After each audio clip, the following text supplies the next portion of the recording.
What's our pal little Kami Dalio been up to since the last time we checked on him? It's been a minute. Oh, still writing about debt cycles and the end of the world? Well, that's classic Dalio. And we started this series a while ago and then I stopped it because I don't know why. Maybe I was mad about the whole Dalio being a CCP cuck thing. Okay, maybe that's a little extreme, but he does seem to lean towards the CCP a little too much for my liking. But he's still the best at what he does, so we should be paying attention to what he's saying. So let's continue with this series, finally, and figure out where he thinks the world is headed. And we're going to be talking about all very long-term stuff. But if you want help with a strategy that's actionable right now in the intermediate and immediate term, then check out this free training. There's a link in this video and down below in the description and comments. We go over the strategy I use and a bunch of our Fallible members use as well. All free, check it out. So the Changing World Order, Chapter 1, the big picture in a tiny nutshell. And if you remember the video before, we did the introduction. And Dalio is a wordy dude, so this is going to be a long series. But it's very interesting. So if you remember, according to Dalio, the world order is rapidly shifting right now. And this hasn't happened before in our lifetimes, but it has happened before in history. So that's why we're going through all this research to figure out,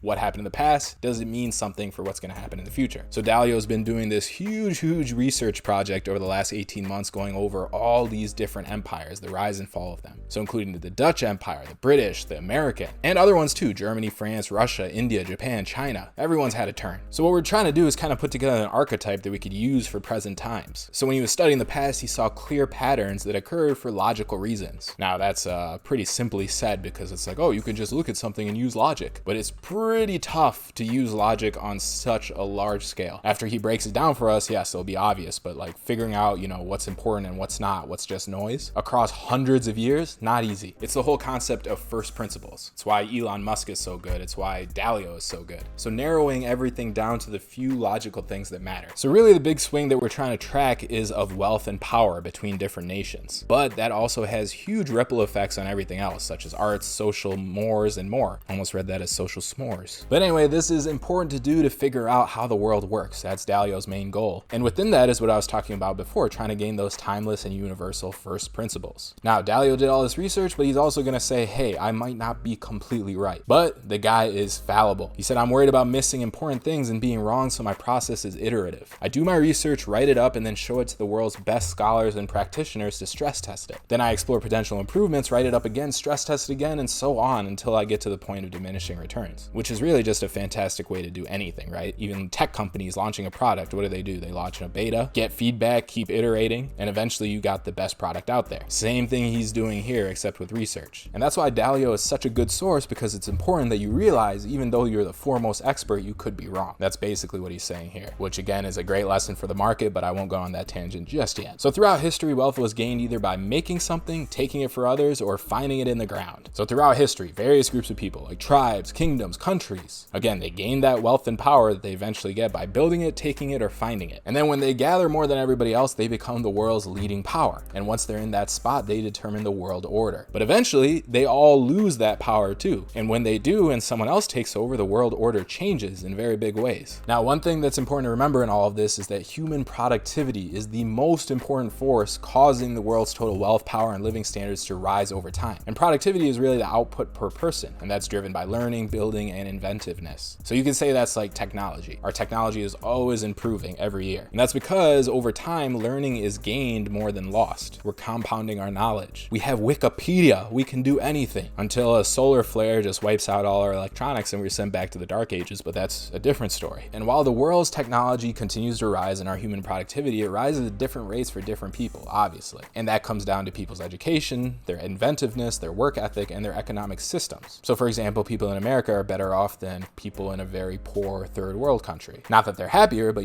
better off in wealth and power, you could say. So this productivity improvement is extremely important, right? But that's not what causes the big shifts in wealth and power. The shifts in wealth and power that we're trying to track are caused by a number of forces, the most important being money and credit cycles, which is Dalio's main bread and butter, and something we go over all the time too. Whenever I talk about liquidity and all that, it all goes into this. So he's identified 17 important forces in total that explain almost all the movements throughout time. So all these 17 forces have their own cycles, right? But together they create a single very big cycle that governs that rise and decline of empires that we're trying to track. So of those 17 forces, the debt cycle, the money and credit cycle, the wealth gap cycle, and the global geopolitical cycle, those are the most important to understand. And again, right now, Dalio sees a big shift that's happening in that archetypical cycle that's shifting the wealth and power in the world. Now again, we just got to remember when we're going through this that most everything evolves in an uptrend with cycles around it. So this stuff is going to get depressing, just like all of Dalio's research. That's why it's important to remember that things are getting better overall. So if you look at the estimated real GDP per person over the last 500 years, it is steadily improving. That's this graph right here that was kind of slow and then took off. So that's what he talks about here. It was very slow in the early years and then faster around 1800. And that slope kind of shows exponential growth because of the faster productivity gains. So we're getting smarter at a faster and faster pace. And the reason we had that shift was mainly due to improvements in broad learning and the conversion of that learning into productivity. One huge thing that helped that was the invention of the printing press in Europe in the mid-15th century. Now information could be disseminated to everybody, right? So learning is going to become better. And that ended up contributing to the European Renaissance, the scientific revolution, the Enlightenment, and the first industrial revolution in Britain. It also had another effect. It shifted wealth and power away from an agricultural-based economy. And in that economy, land ownership was everything. That was the principal source of power. More land, and you got more room to farm, you could sell that stuff, you could feed people, you're the man. And back then, the monarchies and the nobles and the church, they all worked together to maintain their grip on that power through the land. But then, with all that learning and the printing press, we shifted to an industrial-based economy. And that's where our inventive capitalists created and owned the means of production of industrial goods and worked together with those in the government to maintain that system that allowed them to have that wealth and power. So it wasn't just about land, it was what you were creating. So we shifted to a system where wealth and power primarily came from the combination of education, inventiveness, and capitalism. And then those who run the governments work closely with those people. Now, while the first half of the 20th century, there were deviations away from capitalism and towards communism, which in the years between 1950 and 1990 show that it didn't work in the forms that have been tried. Yes, communism doesn't work. In the forms that it has been tried, is that a little shout out to the CCP? Does Dalio think that that form of communism does work? It's barely even communism. It's like an authoritarian government. We'll find out, I guess. And there's a shift towards socialism, but those things haven't really worked. The main formula for success is capitalism, where educated people come up with the innovations. They receive funding through capital markets and we get businesses, and you know how it goes. Now, of course, how capitalism has worked has changed as well. It started with agricultural land and agriculture production, and that moved into machines during the Industrial Revolution. And now we're in a digital age where there's no apparent physical existence of,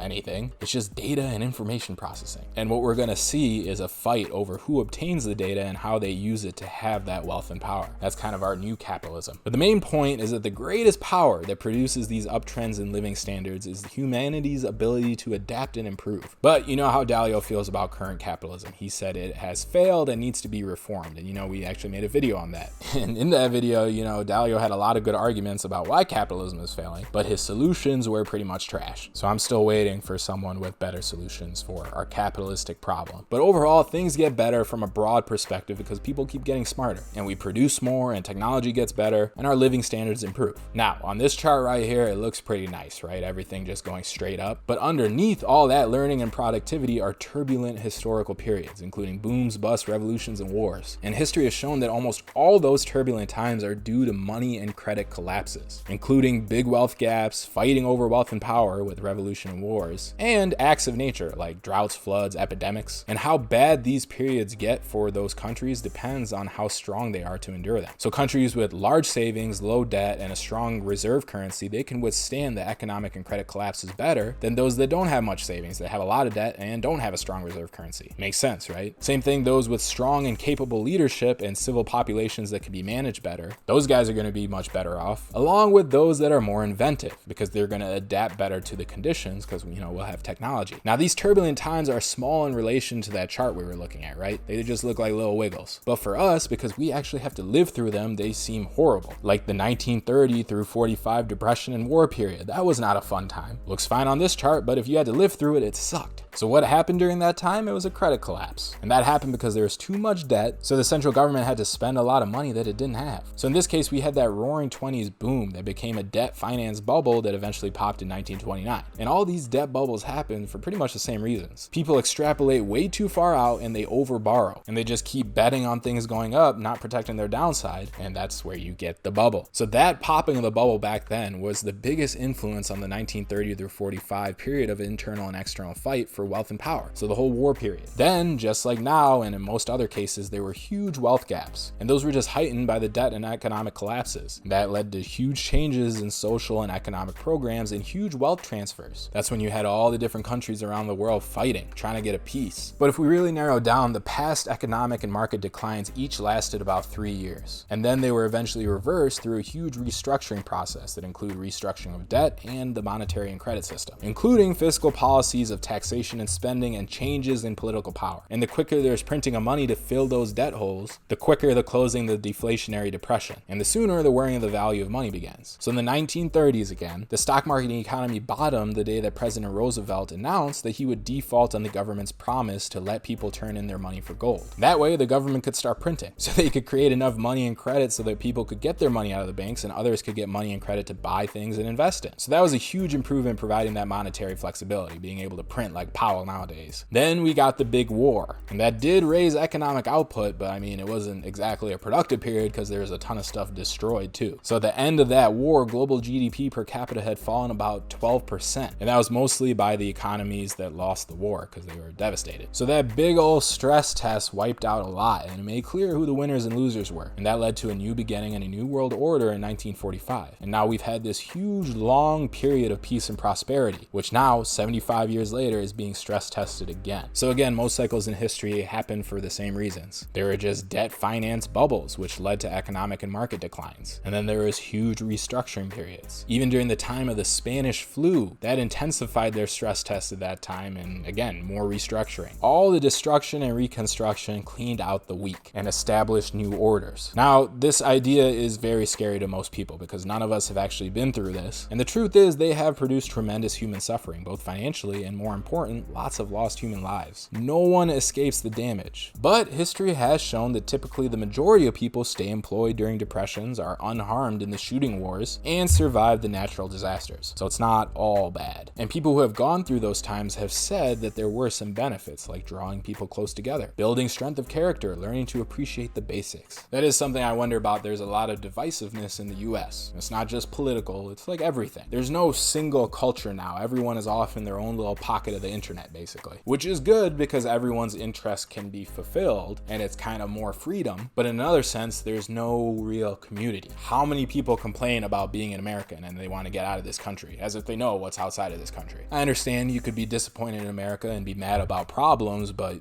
you should probably still be proud to be an American, right? That doesn't seem to be the main national feel anymore. So it makes me wonder if that's another type of cycle that occurs. And then to bring everyone back together, do you need a giant world war? Sounds like the worst way to do it, but that might be how it happens. Then everyone gets real patriotic when you have a common enemy and you're all in this struggling period together. It'll be interesting to see what Dalio says about that. And again, there's a lot of stuff, so we're going to continue the series in the next video. Subscribe if you want to see that. And this is all very, very long-term stuff. So if you're looking for a strategy that's going to work in the market now and in the intermediate term, check out this training. Link in the video and down below in the description and comments. We go over the strategy I use and all our Fallible members use as well. Very profitable with some solid risk control, which is so important. Check that out, it's free. And subscribe for the next Dalio video. I'll see you there. Stay fallible out there. Bye.